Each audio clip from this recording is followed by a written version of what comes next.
Alhamdulillahi Rabbil Alamin, wal aqibatu lil muttaqin, fala udwana illa 'alal zalimin. Nusalli wa nusallimu 'alal habibil karim, nabiyyina wa sayyidina Muhammadin al-amin, wa 'ala alihi wa sahbihi wa dhurriyyatihi wa ummatihi ila yaumiddin. Nashhadu an la ilaha illallah wahdahu la syarika lah, wa nashhadu anna Muhammadan 'abduhu wa rasuluhu alladhi la nabiyya ba'dah. Amma ba'd, faya 'ibadallah, usi nafsi wa iyyakum bitaqwallahi faqad fazal muttaqun. Fala tamutunna illa wa antum muslimun. Faqala ta'ala, ya ayyuhalladzina amanu taqullaha haqqa tuqatih wa la tamutunna illa wa antum muslimun. Hadirin jemaah Jumat rahimani wa rahimakumullah. Semoga Allah senantiasa melimpahkan kasih sayang dan kemuliaan kepada kita semua, dan terjaga seluruh rahmat Allah itu hingga kita kembali menghadap Allah Subhanahu wa ta'ala, insyaallah dalam kemuliaan yang diridhai olehnya. Kita bersyukur pada Allah masih diberikan kesempatan menunaikan ibadah Jumat berjamaah. Kita bersyukur kepada Allah masih diberikan kekuatan untuk beriman sampai detik ini. Semoga Jumat ini dijadikan oleh Allah Subhanahu wa ta'ala sebagai Jumat terbaik di antara sekian Jumat yang pernah kita lalui, serta insya Allah mengantarkan pada lembaran hidup baru dalam menjalani kehidupan di dunia ini berdasar panduan iman yang dikokohkan oleh Allah Subhanahu wa ta'ala dalam sanubari kita. Hadirin, topik di Jumat ini sejenak kita akan menyimak tentang satu keistimewaan, keunggulan Al-Quran yang memberikan kejelasan dalam tahap kehidupan yang dilalui oleh seluruh manusia. Kita memiliki keyakinan bahwa setelah kehidupan di dunia ini kita tinggalkan, maka akan memasuki dimensi yang baru, ruang yang baru, kehidupan yang baru. Mulai di alam kubur sampai dengan ke akhirat, sampai dengan puncak kehidupan kita saat kembali kepada Allah Subhanahu wa ta'ala. Itu keyakinan yang kita tanamkan secara pasti dalam sanubari kita. Menjadi istimewa jika ditemukan keterangan, penjelasan tentang keadaan dalam kehidupan yang akan dilalui itu. Bagaimana kondisinya, seperti apa keadaannya, bagaimana kenikmatannya, kalau tidak punya bekal bagaimana resikonya, sehingga menjadi jelas tuntunan berkehidupan itu. Disinilah fungsi agama datang untuk memberikan penjelasan sekaligus menunjuk kitab sucinya, sekaligus kebenaran Tuhan yang hak yang seharusnya kita pertuhankan dan kita sembah. Bersyukur kita kepada Allah bahwa Al-Quran menjelaskan itu, bukan hanya memberikan bimbingan tentang kehidupan kita di dunia ini, bagaimana kita menjalani hidup dari bangun tidur sampai dengan tidur kembali, dijelaskan lewat penjelasan Rasulullah SAW secara teknisnya. Lantas lebih daripada itu, digambarkan kepada kita tentang persiapan meninggalkan kehidupan dunia ini untuk beralih pada kehidupan yang abadi. Disinilah ada satu titik penjelasan yang kita akan tampilkan secara singkat di dalam Al-Quran tentang keadaan-keadaan yang akan dialami oleh manusia sebagai resiko dari perbuatan dan perilaku yang ditempuh saat berada dan berkehidupan di muka bumi. Jika positif, seperti apa gambarannya? Jika negatif, seperti apa resikonya? Yang positif ini maksudnya memotivasi kita supaya meningkatkan amal sebagai bekal untuk pulang. Karena itu kenapa ada gambaran tentang surga, gambaran tentang kenikmatan akhirat, supaya kita termotivasi menyiapkan bekal. Anda tidak akan mungkin merantau ke Jakarta kalau tidak tergambar peluang-peluang baik apa yang ada di Jakarta, keindahan apa yang bisa dilihat. Anda tidak mungkin jalan-jalan ke satu kota kalau tidak ada gambaran sebelumnya kepada Anda tentang keindahan kota itu. Apa yang menarik Anda untuk datang? Bahkan Anda tidak mungkin menunaikan umrah misalnya ke Mekah, ziarah ke Madinah kalau tidak ada daya tarik yang membuat Anda datang. Dan lebih logis lagi, tidak mungkin Anda bisa mengunjungi tempat-tempat itu kalau Anda tidak menyiapkan bekal. Berapa tahun orang menabung untuk menunaikan ibadah haji? Berapa lama orang menabung untuk sekedar ingin berangkat ke Amerika, ingin melihat Eropa, ingin memotret kehidupan sejarah di Mesir misalnya, tapi tetap dia mesti menyiapkan bekal. Itu motivasinya. Jadi digambarkan tentang kenikmatan akhirat, tentang surga, tentang kenikmatan, tentang kemuliaan. Motivasinya supaya kita menyiapkan bekal untuk berangkat ke sana. Dalam persiapan kita berangkat itu, kita siapkan bekal-bekal yang terbaik. Itulah sebabnya kenapa di dalam Al-Quran surga-surga itu digambarkan pintunya dengan amal soleh. Kalau mengerjakan perbuatan ini, muaranya adalah surga yang ini. Kalau Anda puasa, pintu pembukanya surga, pintunya Ar-Rayyan. Kalau Anda menunaikan tahajud, babut tahajud. Kalau Anda rajin sedekah, pintunya pintu sedekah. Keindahannya digambarkan dalam surganya supaya kita semangat menyiapkan bekal. Kemudian pengertian terbaliknya juga dari lawannya.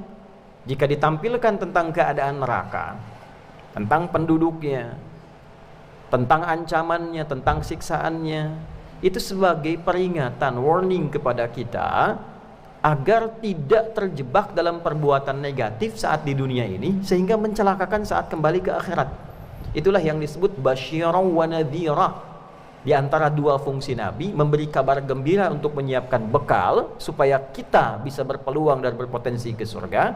Nadhira, mengingatkan, memberikan pengingat, alarm, warning kepada kita supaya tidak melakukan perbuatan-perbuatan negatif yang mengantarkan itu semua pada kehidupan yang nestapa saat di akhirat. Itu yang kita kenal dengan neraka.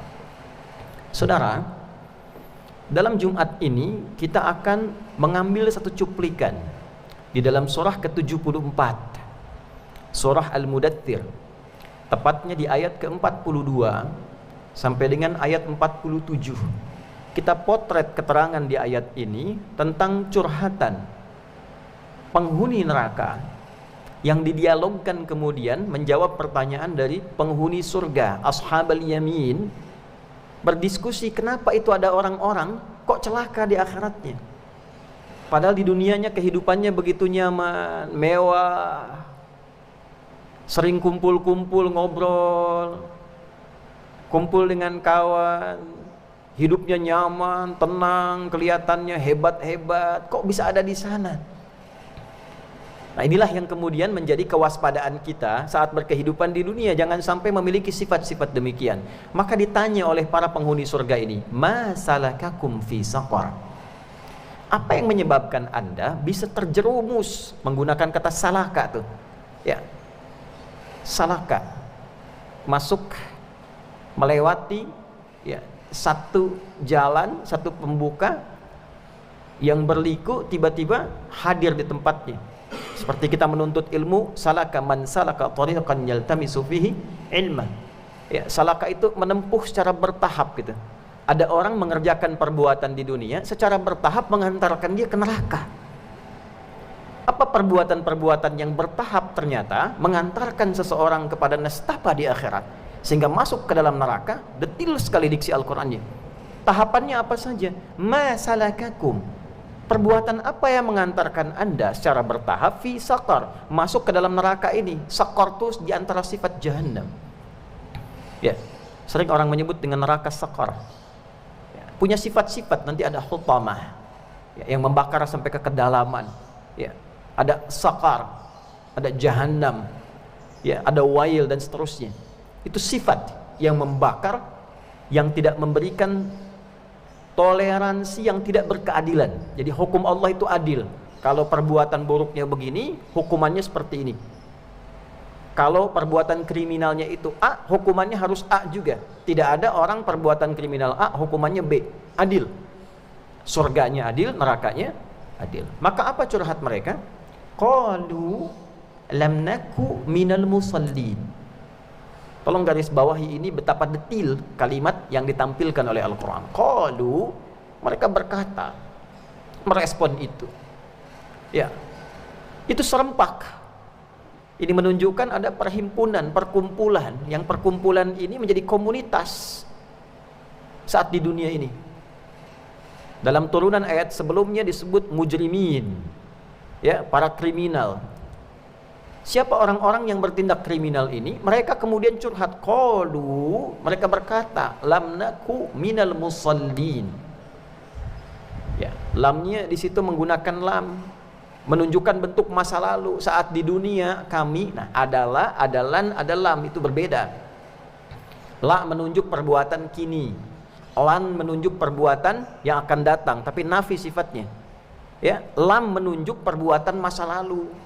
Dulu di masa lalu, saat di dunia itu, lam naku minal musallin, kami tidak termasuk golongan orang yang menunaikan sholat. Satu. Dan nunnya hilang di situ. Asalnya lam nakun, masuk lam itu litakhfif, nunnya dihilangkan secara nahwu. Tapi secara balaghah itu respon cepat mereka untuk menunjukkan di dunia itu mereka memang nggak peduli dengan sholat.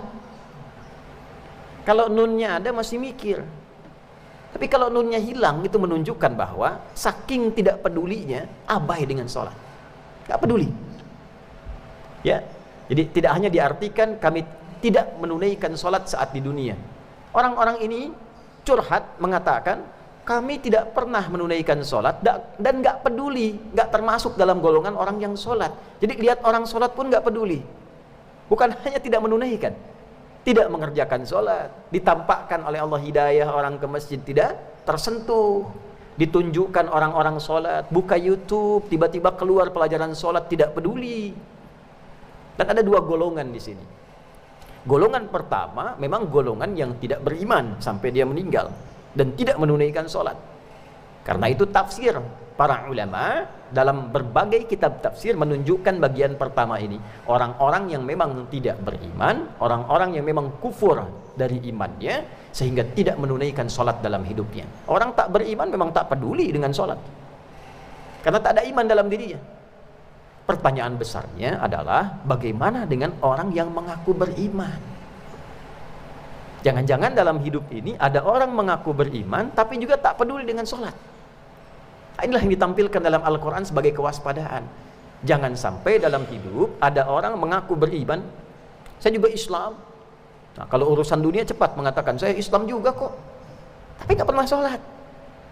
Nah, kalau Quran tampilkan begitu, potensinya ada ditemukan yang demikian. Mengaku beriman, ngaku muslim, tapi keislamannya, keimanannya ditarik untuk kepentingan dunianya. Ingin mendapatkan cinta dari pasangan, ya pura-pura beriman. Ingin dapat proyek, ya dari orang Islam, pura-pura ya beriman misalnya. Atau demikian dalam kehidupan, ingin mendapatkan sesuatu, pura-pura kemudian masuk Islam, pura-pura beriman, mengatakan saya beriman tapi tidak sholat. Saudara, sholat itu adalah pembuktian keimanan kita kepada Allah. Karena itu satu-satunya ibadah yang disebut iman dalam Al-Quran itu hanya sholat. Wa ma kana Allahu liyudhi'a imanakum. Al-Quran surah kedua Al-Baqarah di ayat 143. Nabi pernah menegaskan al-farqu bainal mu'min wal kafir tarkus sholat. Jika Anda ingin lihat perbedaan orang beriman dengan yang belum beriman, coba cek sholatnya.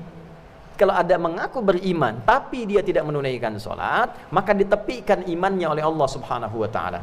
Untuk itulah amalan pertama yang disebut dalam Al-Quran berupa ibadah adalah sholat dan diletakkan setelah iman. Al-Baqarah ayat 3, alladzina yu'minuna bil ghaibi wa yuqimunas shalah. Dalam iman itulah kita mencatat syahadat kita. Dalam iman itulah kita buktikan dalam sholat kita. Bukankah di sholat ada syahadat itu? Asyhadu an la ilaha illallah dalam tahiyat. Panggilannya, panggilan azan itu sudah ada syahadat. Allahu akbar, asyhadu an la ilaha illallah, asyhadu anna Muhammadar Rasulullah. Qomat diulang lagi. Karena itulah inti keimanan kita.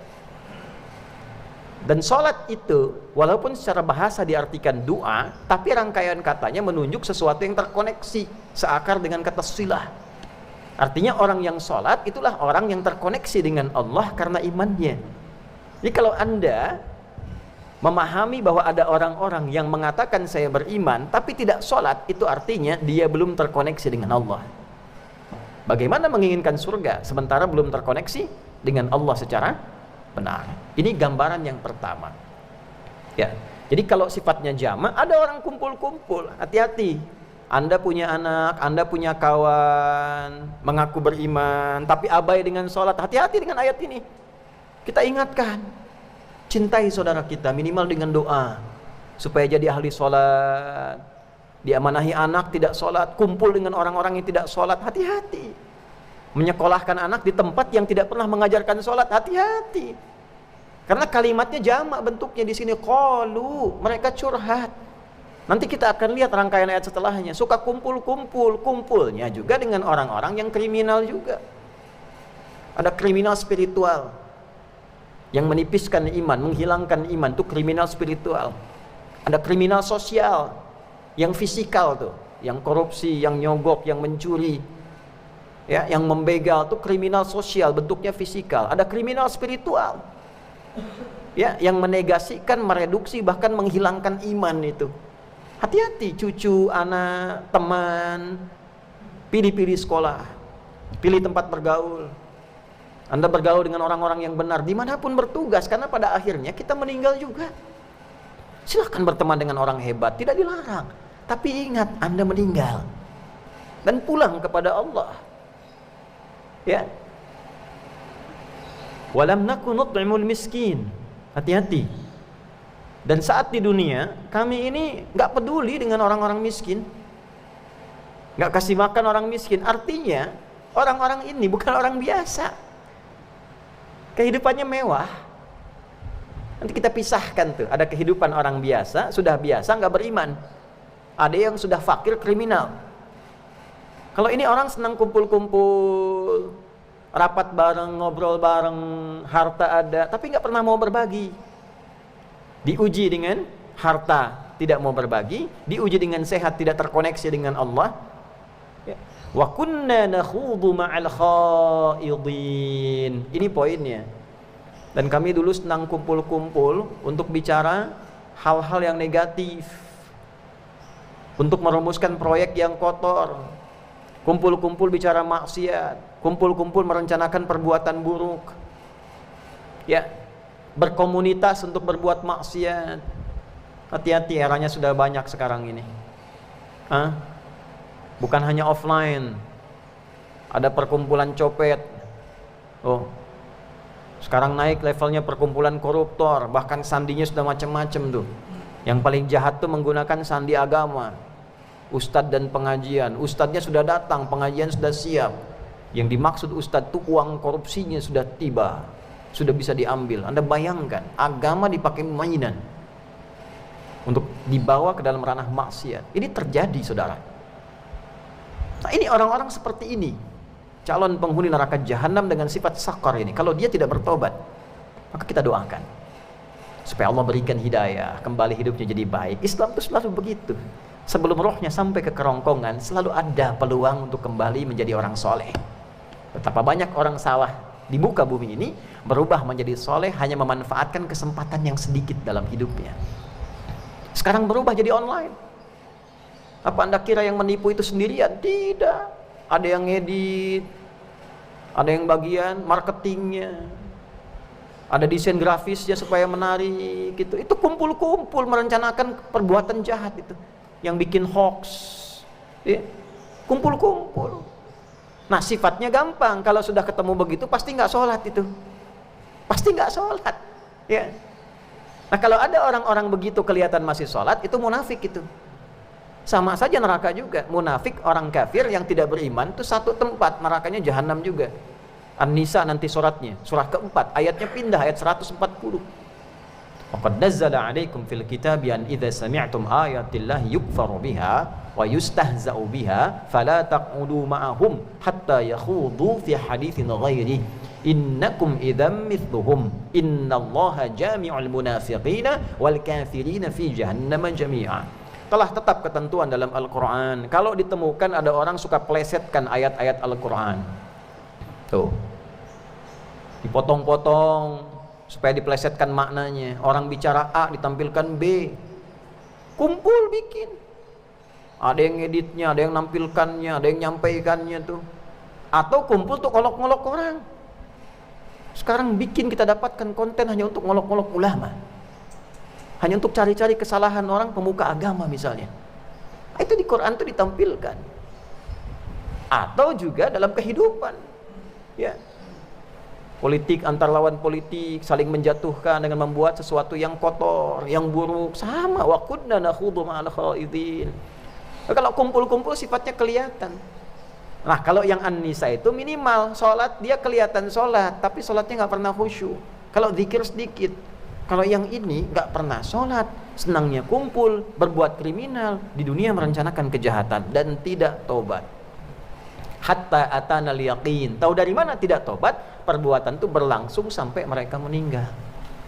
Adalah curhatan ahli neraka. Mengapa ini ditampilkan oleh Allah dalam Al-Quran? Supaya kita waspada. Jangan sampai dalam hidup ini hubungan kita, koneksi kita terputus dengan Allah. Anda handphonenya itu koneksinya putus, wifi-nya itu mati, gelisah betul. Mana koneksi? Hilang koneksinya, pulsa habis. Ini belum diupdate status, WhatsApp belum dibalas karena putus. Itu urusan dunia, saudara. Kenapa untuk urusan akhirat ketika terputus koneksinya tidak dicas kembali, nggak disambungkan lagi? Ini hal besar yang ditampilkan dalam Al-Quran. Itu fisikal. Kalau diuji dengan harta, bukan untuk dimiliki, itu bekal juga. Pandai-pandai menempatkan mana yang zakat, mana yang infak, mana yang sedekah, mana yang wakaf. Jangan serakah, meninggal juga. Ya, pikirkan diri kita. Yang penting syukuri, dapat sekian, syukuri, gunakan untuk ibadah. Meninggal juga. Untuk apa dikumpulkan banyak-banyak kalau tidak digunakan? Tapi sahabat dapat banyak, pandai mengelola. Jadi Allah sudah atur porsinya. Tinggal kita pandai-pandai, kalau diberikan ujian fisik gunakan yang baik, ujian harta gunakan pada yang baik. Dan yang terakhir, lihat tempat kita beraktivitas. Kerja di mana? Kumpulnya dengan siapa? Berkawan dengan siapa? Di rumah tangga bagaimana? Jangan sampai sudah berumah tangga sukanya gosipkan orang. Jangan sampai bekerja di tempat yang baik tapi pekerjaan merencanakan keburukan. Iri pada orang, jahati orang, sama-sama berbuat buruk pada orang lain, bekerja sama dalam keburukan, tak sadar sedang berbuat buruk, meninggal. Hatta tanal yaqin. Ya, fama tanfa'uhum syafa'atus syafi'in. Kalau sudah begini enggak dapat syafaat, saudara. Tidak mendapat syafaat dari Nabi, tidak, dari Al-Quran tidak, dari orang soleh juga tidak, apalagi dari Allah, karena Allah langsung yang menyampaikan dalam Al-Quran. Itulah diantara curhatan ahli neraka yang ditampilkan dalam Al-Quran supaya kita sekarang ini waspada. Allah tuh maha sayang dengan kita. Lahir sudah dikasih kunci surga. La ilaha illallah. Kullu mauludin yuladu alal fitrah. Fitrahnya, nah itu yang terpengaruh oleh lingkungan. Fa'abawahu yuhawwidanihi aw yunassiranihi aw yumajjisanihi. Karena salah gaul hilang la ilaha illallahnya. Itu kuncinya. Tinggal nanti saat pulang kita buka. Sekarang tinggal nyari pintunya. Kunci itu Anda mau gunakan untuk buka pintu yang mana? Kumpulkan dari sekarang. Nah, ditampilkan keadaan neraka supaya kita hindari. Jangan bersikap seperti itu. Udah, kalau basyira wa nadhira ini kita jaga dalam hidup, pasti jadi orang baik.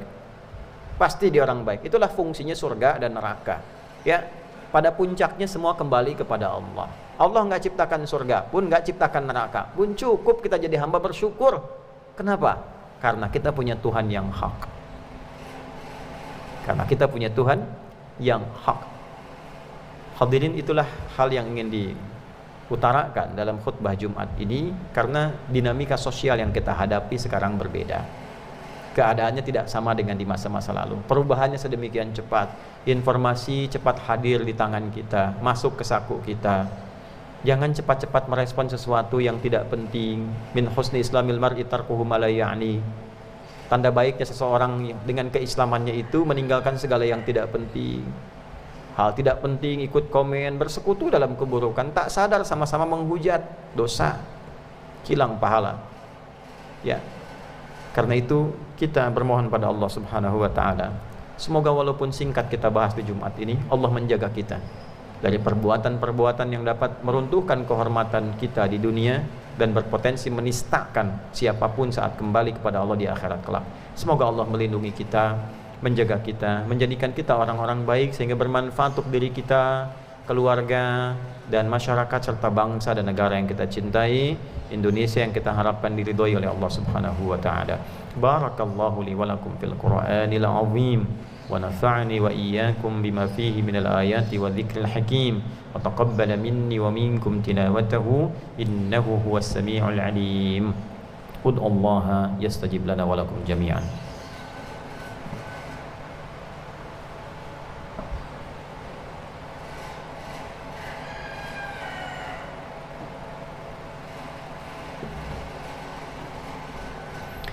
Alhamdulillah wassalatu wassalamu ala rasulillah nabiyyina wa sayyidina Muhammad ibn Abdillah wa ala alihi wa sahbihi wa man walah. Nashhadu an la ilaha illallah lahu la syarika lah wa nashhadu anna Muhammadan abduhu wa rasuluhu alladhi la nabiyya ba'dah. Faya ibadallah أوصي نفسي وإياكم بتقوى الله فقد فاز المتقون فلا تموتن إلا وأنتم مسلمون واعلموا أن الله ذكرنا لنصلي على النبي المصطفى محمد صلى الله عليه وسلم فقال ربنا إن الله وملائكته يصلون على النبي يا أيها الذين آمنوا صلوا عليه وسلموا تسليما اللهم صل وسلم وبارك على هذا النبي الكريم رسولك المصطفى الأمين نبينا محمد وعلى آله وصحبه أجمعين ربنا لا تدع لنا في مقامنا هذا ذنبا إلا غفرته. Ya Allah, jika ada pendosa hadir di Jumat ini, mohon ampuni seluruh dosa-dosanya. Wala hamman illa farajtah, jika ada yang merasakan kegelisahan, mohon tenangkan hatinya.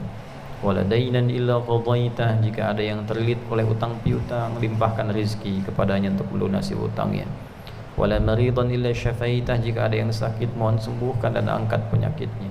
Wala asiran illa yassartah, jika ada yang kesulitan, mohon hilangkan seluruh kesulitannya. Allahumma barik lana fi umurina wa umrina kulliha. Ya Allah, mohon berkahi kehidupan kami dan usia kami seluruhnya hingga kami berpulang kepadamu dalam kebaikan. Allahumma barik hadhil bilad Indonesia al-mahbubah wahidna ya Allah fi ta'atika wa jannibna minat tafruqah. Ya Allah, mohon berkahi ya Allah negara kami tercinta Indonesia, satukan kami dalam ketaatan kepadamu, jauhkan kami dari perpecahan.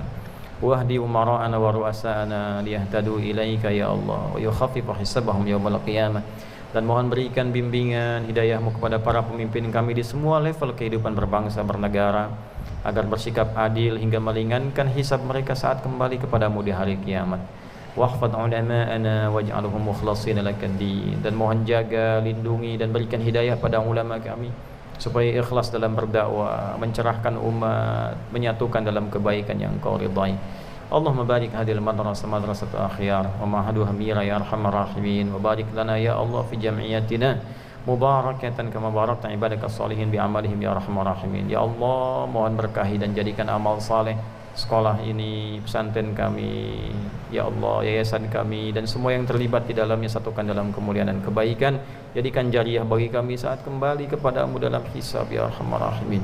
Allahumma ja'alna min ahli al-Qur'an waj'alil Qur'ana sahiban lana fid dunya nuran lana fil qubur wa syafi'an lana fil akhirati ya arhamar rahimin.